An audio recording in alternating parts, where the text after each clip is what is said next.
Welcome to the Salesforce Admins Podcast. Today we're chatting with Marisa Hambleton, Chief Delivery Officer at MH2X and a longtime leader in the Salesforce ecosystem. Now, this is part 2 of the MH to the power of 4 episodes where we talk to the team that participated in the TDX Hackathon about the agent that they built. And boy, I got to tell you, if you ever organized a community conference or just wrestled with a gnarly spreadsheet, Marisa's insights into scheduling and automation using Agentforce technology were really going to hit home. I love that she's going to walk us through how she and the hackathon team built the agent from her perspective and kind of what she did. Plus, she shares why clean data and a well-architected mindset are must-haves for any admin looking to build for the future. Make sure to follow the podcast so you don't miss out on more great conversations like this one. So with that, let's get Marisa on the podcast. So Marisa, welcome to the podcast. I'm glad to be here.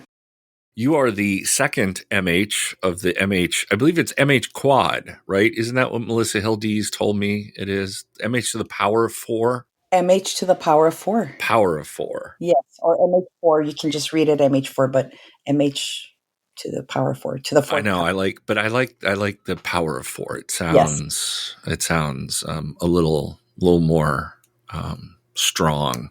Yes. We talked with Melissa Hill Dees on the last episode about the TDX Hackathon and the agent that you built, but just per chance, if somebody didn't listen to that episode, can you tell us a little bit about, well, first who you are and what you do, and then kind of a brief overview of that project that you built at the hackathon? Sure. So Marisa Hambleton, I am the Chief Delivery Officer of MH2X. That is my consulting firm. I've been in the ecosystem over 15 years. I'm a Salesforce MVP Hall of Fame, and I am also the Phoenix developer, one of the leaders, and I am the lead organizer of Cactusforce. It's a community conference for Salesforce Developers and Architects. And my role in Cactusforce is one of the things that led me and Melissa to connect around this agent that we built for the hackathon. Yeah, so tell me a little bit about that agent. Yes. So one of the difficulties in organizing a conference is scheduling. And, most of our conferences, we have different volunteers, and we're part of a team of organizers who come together to put these conferences on for the community, the Trailblazer community. And once we get all our submissions, we go through our speaker selection. We've got all these speakers, and we have, all of the space, the conference space, and we've got to put the two together. And it's calling it an intense game of Tetris would be a gross understatement.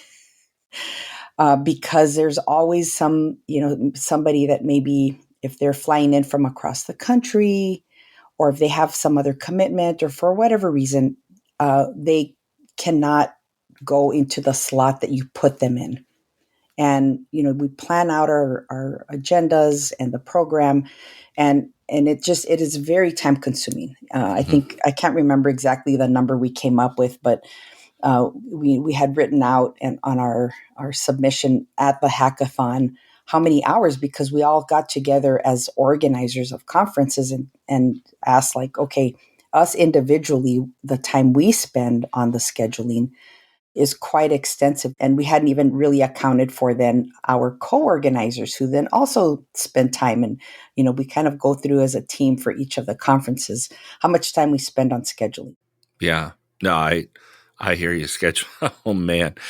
The intense game of Tetris, because you think you have everything put together, and then a speaker comes back and says, oh, by the way, I'm flying in on such and such date. And you're like, oh, I just had everything figured out. Yes. Or you have room size limitations, or, all of a sudden you're coming into the event and you need a bigger room, or just all the different things of scheduling a session. And we thought that this was a fantastic idea for the agent. The other, my partners in this effort, this hackathon, Melissa Hansen, Mm-hmm. she's one of the Rad Women founders, and the scheduling that she does for Rad Women is at a whole other level, because we are, Michelle Hansen, Melissa Hill Dees, and myself, we're scheduling speakers and rooms. Melissa Hansen is scheduling coaches with the cohort members and time zones and time slots across many weeks. So that's a whole other, it's just highly complex.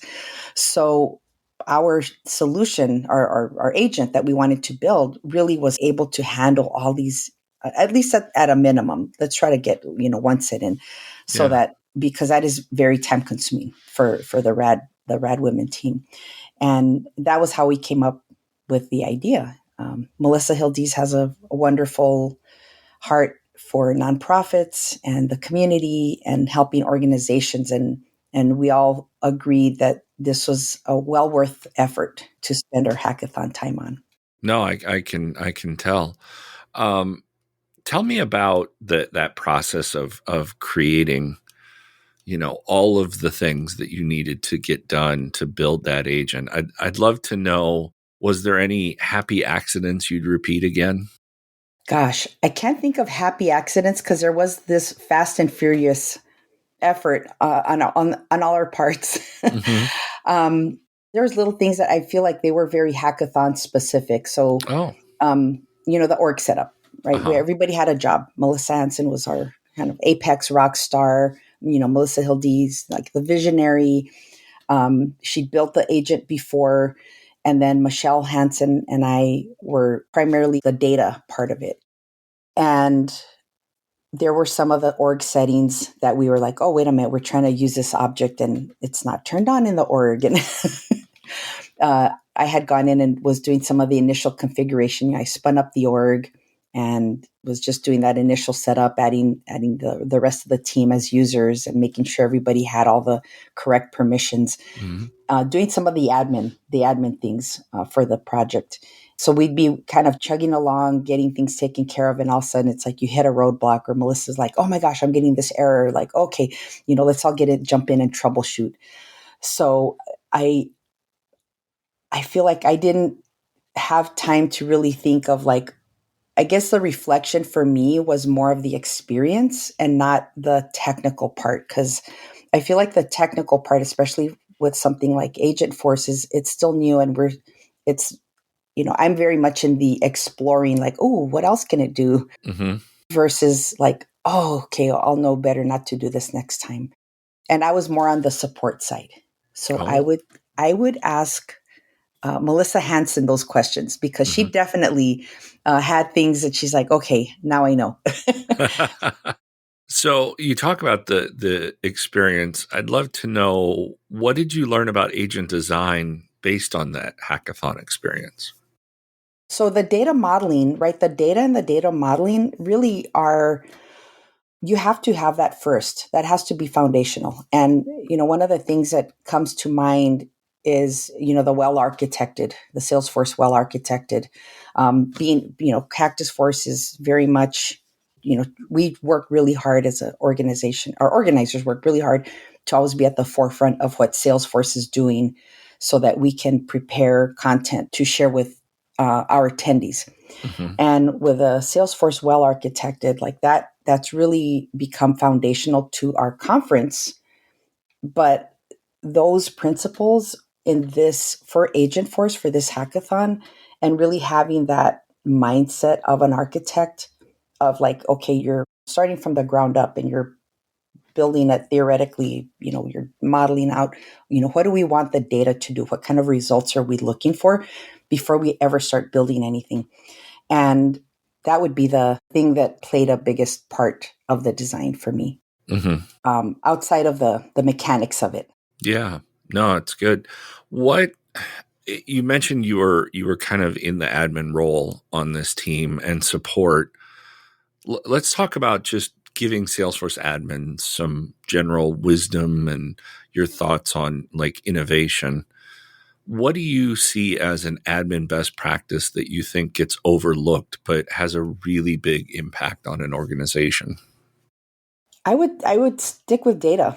I Mm-hmm. think that data, really having, again, thinking in a well architected mindset, but as an admin, really thinking about your data. So before we started recording, we were chatting about Mm-hmm. Michelle Hansen and I being organizers with her with Midwest Dreamin' and myself with Cactusforce, and we needed a data set to work through this project and make sure that we had some.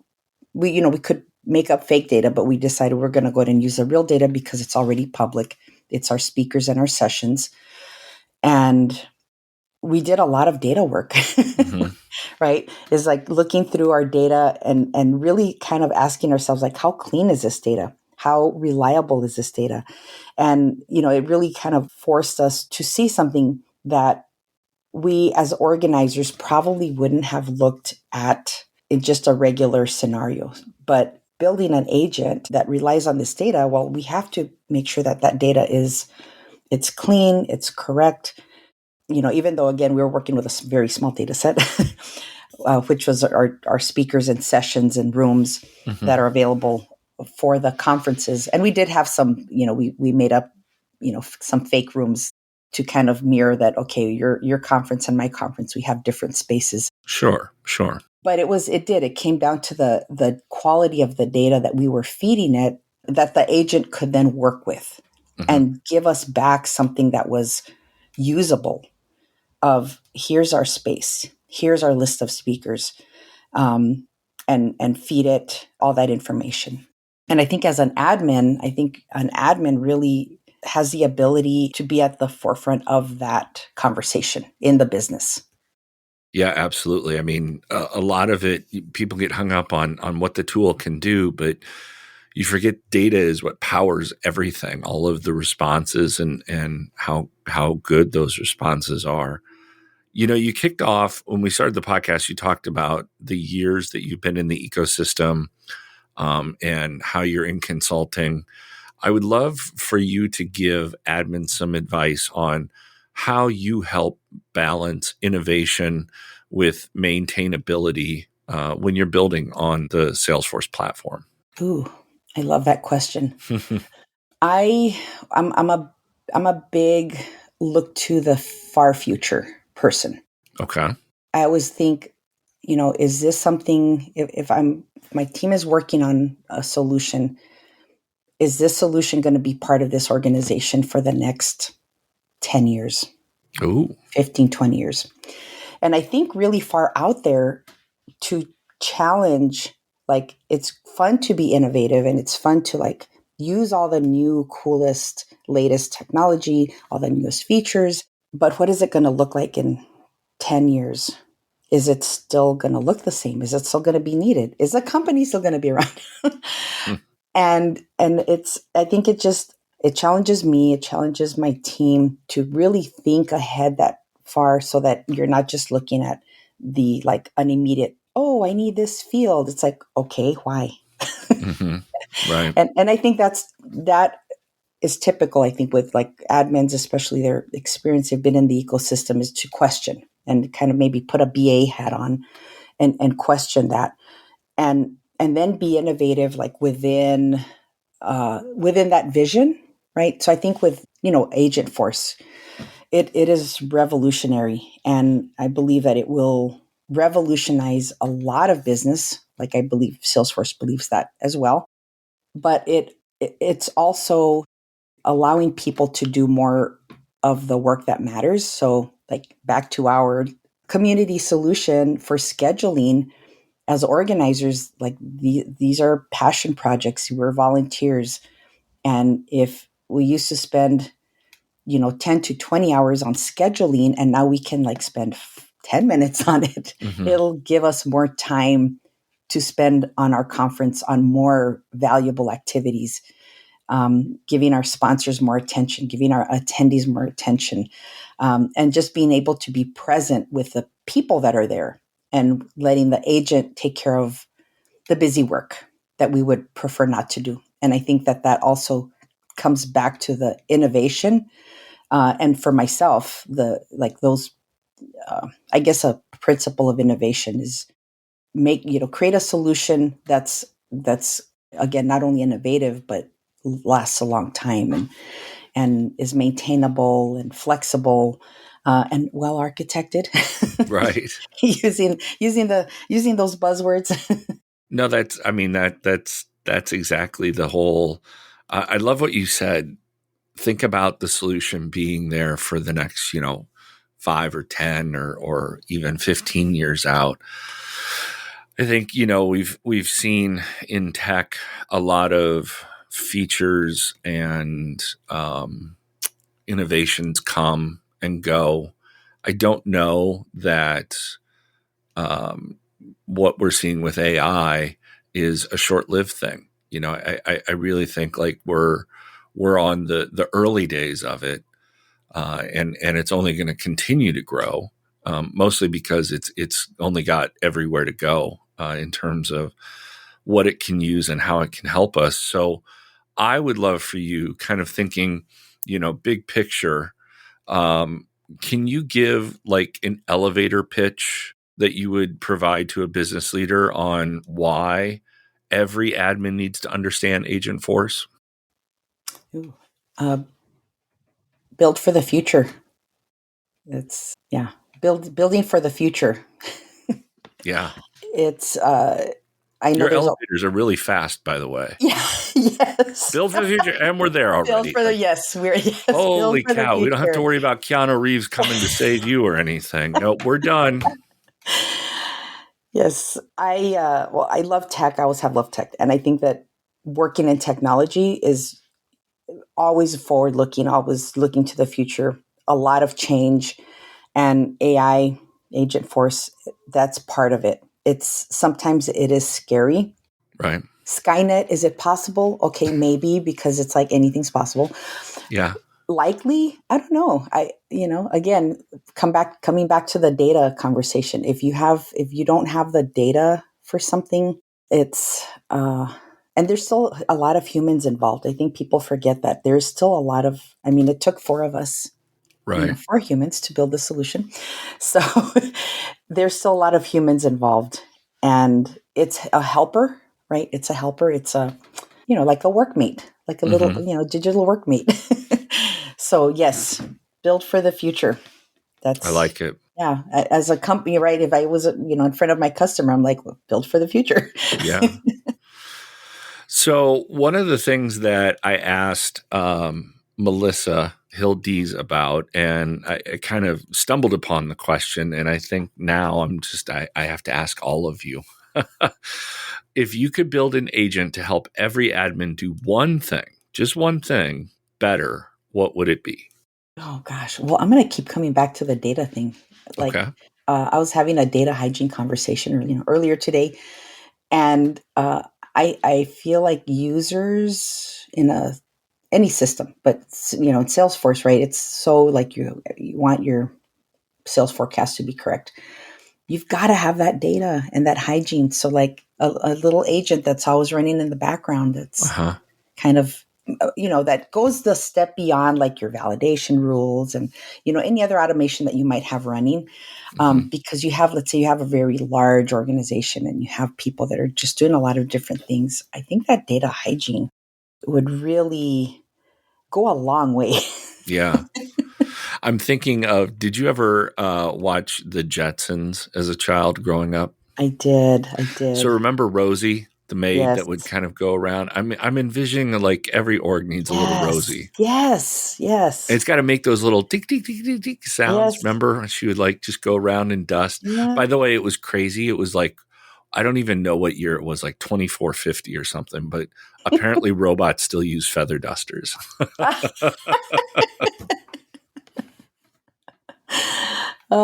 Yes.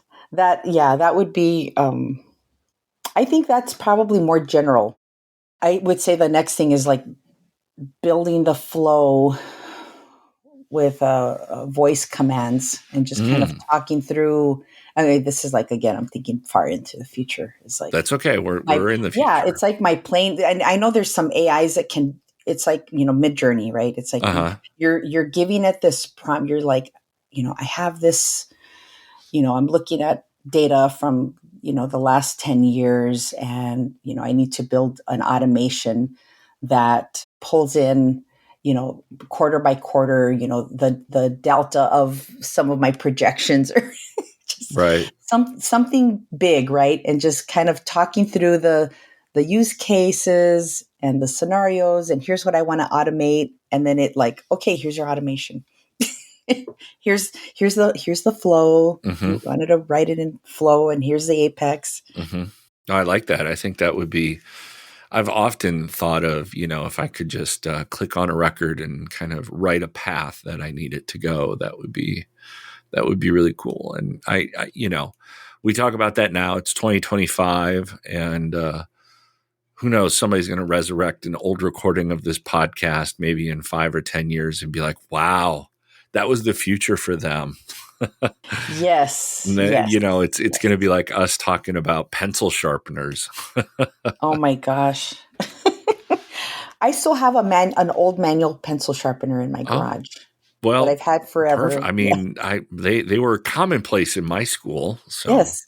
Now I don't have as many pencils that need sharpening anymore. I was going to say I couldn't name a pencil in my house right now. Let's end on a fun note. What's one word your teammates would use to describe you? Ooh, energetic. Okay. I like that. Marisa, thanks for coming on the podcast. This was insightful, and it's such a neat way to kind of get a view into what a team did and worked together in the hackathon and the problem they solved. And I really like getting each of your perspectives. This is a fun little series of sitting in and having these conversations. So thanks for coming on and sharing with us. Oh, thank you for having me.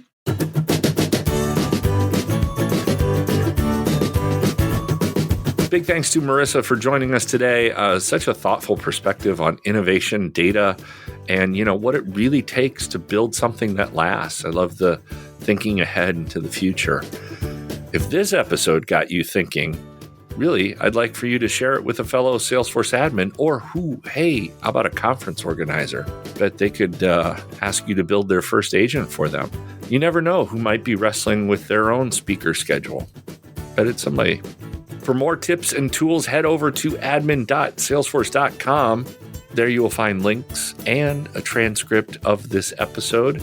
And be sure to connect with us in the Trailblazer community. Until next time, we'll see you in the cloud.